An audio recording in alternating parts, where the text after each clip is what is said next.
Friends, mister ஹோசன்னையம் சேனல்லேருந்து உங்கள் ஹோசன்னா பேசுகிறேன். இப்போ நம்ம வீடியோவில் என்ன பார்க்க போகிறோன்னா, நோவானுடைய டாக்குமெண்ட்ரி வீடியோ தான் இப்போ பார்க்க போகிறோம். இந்த வீடியோவில் நம்ம எதை பற்றி ரொம்ப டீப்பாக நம்ம எக்ஸ்பிளைன் பண்ண போகிறோன்னா, நோவானுடைய காலகட்டத்தில் அந்த பெரும் வெள்ளத்துக்கு முன்னாடி என்ன நடந்தது, அதுக்கு அடுத்ததாக என்ன நடந்தது அப்படின்றத பற்றி நம்ம ஒரு ஷார்ட்டாக நம்ம பார்க்க போகிறோம். பார்ட் 1, பார்ட் 2, பார்ட் 3ன்ற மாதிரி. ஸோ அது பற்றின வீடியோ தான் இப்போ நான் உங்களுக்கு காட்ட போகிறேன். ஸோ இந்த வீடியோ வந்து எல்லோரும் பாருங்கள். முக்கியமாக இந்த வீடியோ பார்க்கறதுக்கு முன்னாடி எல்லோரும் வந்து நம்ம சேனல் வந்து சப்ஸ்கிரைப் பண்ணாதவங்க சப்ஸ்கிரைப் பண்ணிவிடுங்க, லைக் பண்ணாதவங்க லைக் பண்ணிவிடுங்க. தயவுசெய்து முக்கியமாக இந்த விஷயத்தை வந்து எல்லாருக்கும் ஷேர் பண்ணுங்கள், சரிங்களா? இது வந்து ரொம்ப ஒரு சீக்ரெட்டான ஒரு ஸ்டோரி இது. அதாவது பைபிளில் மறைக்கப்பட்ட ஒரு விஷயத்தை வந்து உங்களுக்கு நான் எக்ஸ்பிளைன் பண்ணி சொல்ல போகிறேன். இது வந்து கொஞ்சம் உங்களுக்கு வந்து ஒரு அனிமேட்டிக்காகவும் கொண்டு வந்திருக்கேன், கொஞ்சம் மூவி மாதிரி கொண்டு வந்திருக்கேன். ஸோ அப்படி இருக்கும்போது இது வந்து ரொம்ப இன்ட்ரெஸ்டிங்காகவும் ரொம்ப ஷாக்கிங்காக ரொம்ப சுவாரஸ்யமாக இருக்கும் உங்களுக்கு. ஸோ அதனால் இந்த வீடியோ வந்து எல்லோரும் மறக்காமல் பாருங்கள், உங்களோட ஃப்ரெண்ட்ஸ் எல்லாேருக்கும் ஷேர் பண்ணுங்கள், சரிங்களா? வாங்க வீடியோக்குள்ளே போகலாம்.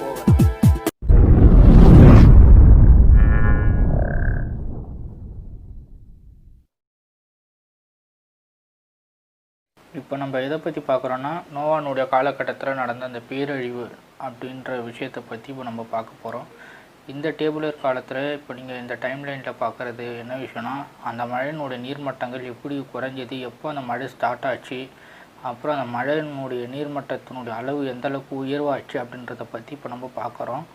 இப்போது நம்ம பார்க்க போகிற சப்ஜெக்ட் எதுனா, நோவானுடைய காலகட்டத்தில் என்னென்ன பேரழிவுகள் என்னென்ன ஆபத்துகள்லாம் ஏற்பட்டுச்சுன்றதை பற்றி இப்போ நம்ம இந்த வீடியோவில் பார்க்க போகிறோம். ஸோ எல்லோரும் மறக்காமல் ஸ்கிப் பண்ணாமல் கண்டினியூவாக பாருங்கள் வீடியோவை, சரிங்களா? சப்ஸ்கிரைப் பண்ணாதவங்க சப்ஸ்கிரைபும் பண்ணிவிடுங்க கூடவே, சரிங்களா?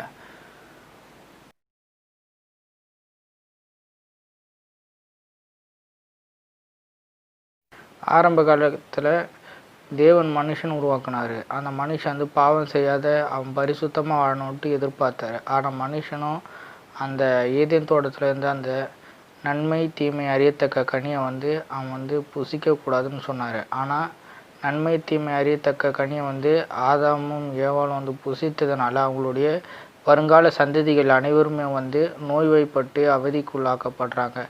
அதாவது அவங்களுடைய ஜீன் வந்து மியூட்டேஷன் ஆகுது, அவங்களுடைய குரோமோசோம்ஸினுடைய அமைப்பு எல்லாமே மாற்றப்படுது.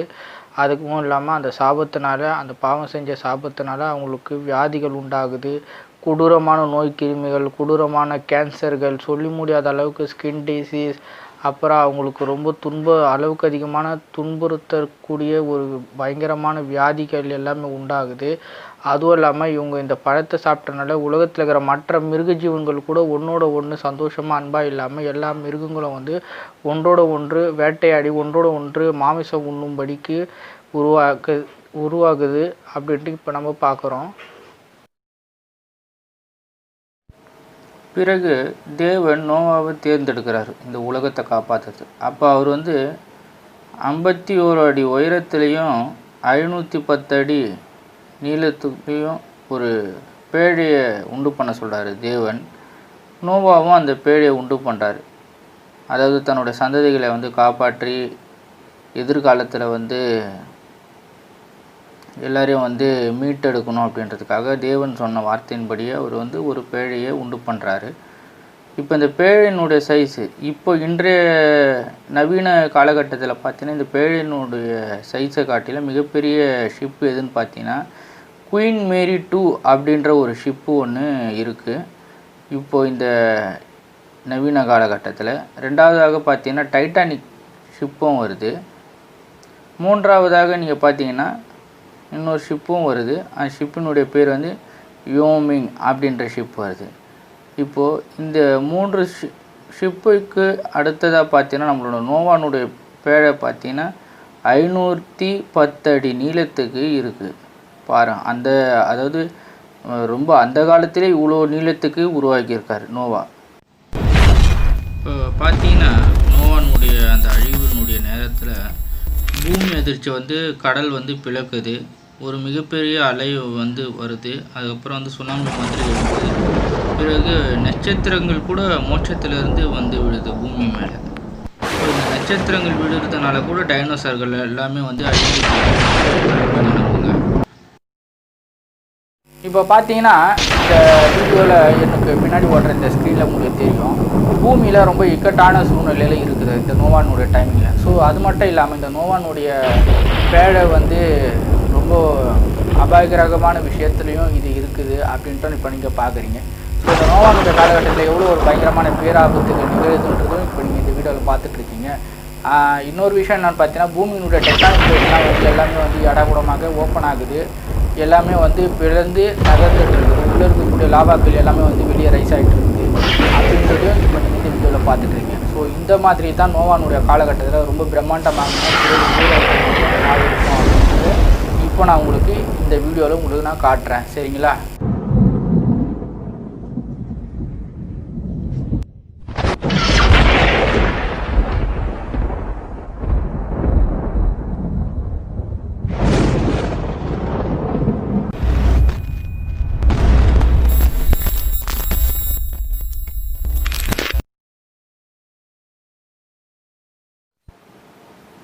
இப்போ நீங்கள் பார்க்குற இந்த நிலவு வந்து தேவன் ஆரம்ப கட்டத்தில் உருவாக்கின புதுசில் இப்படி தான் இருந்துச்சு. பிறகு இப்போ இன்றைய காலகட்டத்தில் இப்படி தான் இருக்குது.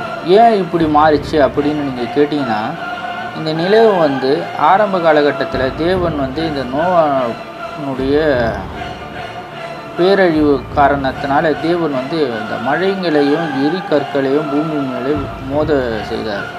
அப்போ அந்த எரிக்கற்கள் எல்லாமே வந்து இந்த நிலவு மேலே தொய்த்து போல் வந்து விழுந்ததுனால இந்த பூமிக்கு முன்னாடி வந்து என்ன இருக்குது, நிலவு இருக்குது. ஸோ அந்த நிலவு வந்து இது எல்லாத்தையும் வந்து பேலன்ஸ் பண்ணி தாங்கிக்கிட்டு இருக்கனால இந்த எரிக்கற்களும் இந்த நிலவு மேலே மோதுறதுனாலையும் இந்த பூமிக்கு உட்பகுதியில் வந்து சேரக்கூடிய இந்த எரிக்கல் சம்மந்தமான இந்த நீர், அதாவது இந்த நீர் சம்மந்தமான எரிக்கற்கள் கூட வந்து இந்த நிலவு மேலே மோதுனதுனால இன்றைய காலகட்டத்தில் நிறைய நாசா விஞ்ஞானிகள் கூட என்ன சொல்கிறாங்க, நிலவில் கூட நீர் இருந்துச்சு அப்படின்ட்டு ஆதாரங்கள் இருக்குது அப்படின்ட்டு சொல்கிறாங்க.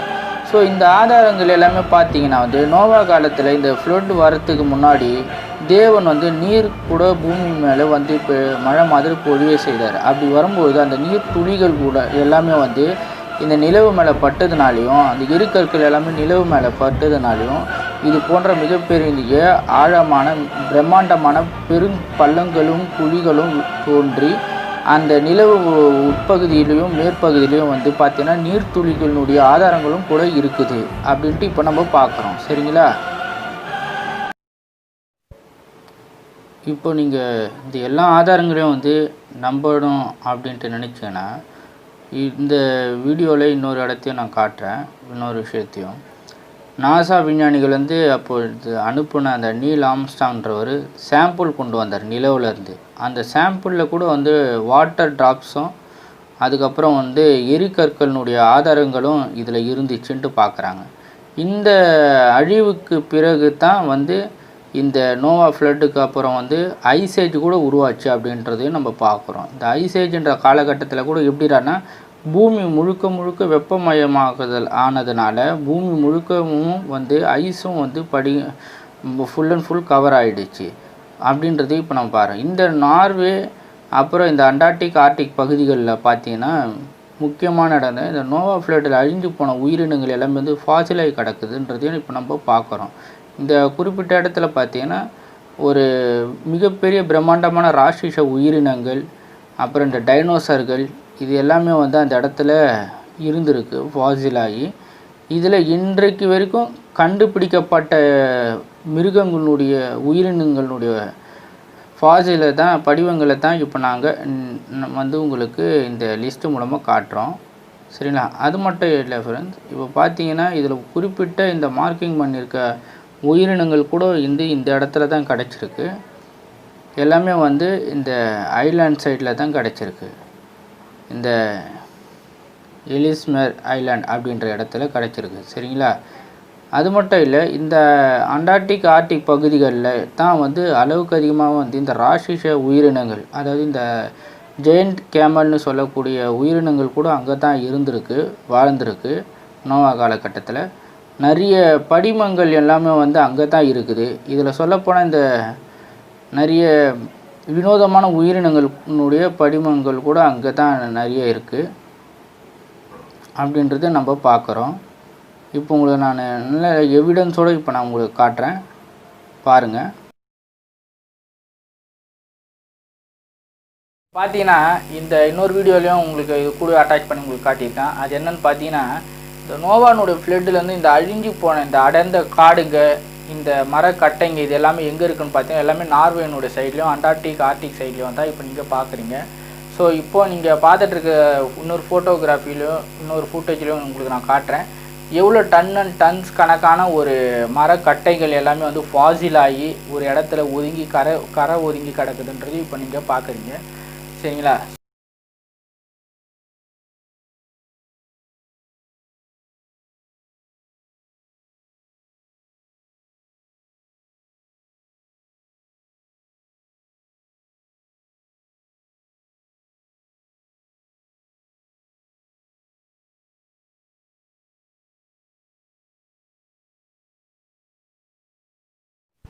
இந்த நோவா காலகட்டத்தில் பூமிக்கு மேல் பகுதியில் கூட கடல் இருந்துச்சுன்றதையும் இப்போ நான் உங்களுக்கு காட்டுறேன் பாருங்கள். எல்லோரும் நம்மளுடைய சேனலில் நம்மளுடைய வீடியோ பார்த்துப்பீங்கன்ட்டு ரொம்ப சந்தோஷப்படுறேன். எல்லோரும் வந்து நம்மளுடைய சேனலை வந்து சப்ஸ்கிரைப் பண்ணுங்கள். சப்ஸ்கிரைப் பண்ணாதவங்க வந்து பெல் ஐக்கன் பட்டனை ப்ரெஸ் பண்ணுங்கள், சப்ஸ்கிரைப் பண்ணுங்கள். ஏன்னா நீங்கள் பெல் ஐக்கன் பட்டனை ப்ரெஸ் பண்ணிவிட்டு நீங்கள் லைக் பண்ணும்போது ஒவ்வொரு தடவையும் நம்மளோட சேனலினுடைய ரேட் வந்து இன்க்ரீஸ் ஆகும். அது மட்டும் இல்லாமல் நீங்கள் நம்மளுடைய சேனலில் வந்து பெல் ஐக்கன் பட்டனை ப்ரெஸ் பண்ணுறதுனால உங்களோட நோட்டிஃபிகேஷன் வரும். நாங்கள் புதுசாக போடுற எல்லா வீடியோஸும் வந்து உங்களுக்கு வந்து சேரும். ஸோ அதனால் வந்து இந்த வீடியோ வந்து இந்த நோவானுடைய சப்ஜெக்டினுடைய இந்த வீடியோ வந்து இதோடு முடியலை. இதுக்கு அடுத்ததாக இன்னொரு பார்ட் 2 அப்படின்ட்டு நாங்கள் ஸ்டார்ட் பண்ணுவோம். ஸோ அந்த வீடியோ எல்லோரும் மறக்காமல் பாருங்கள்.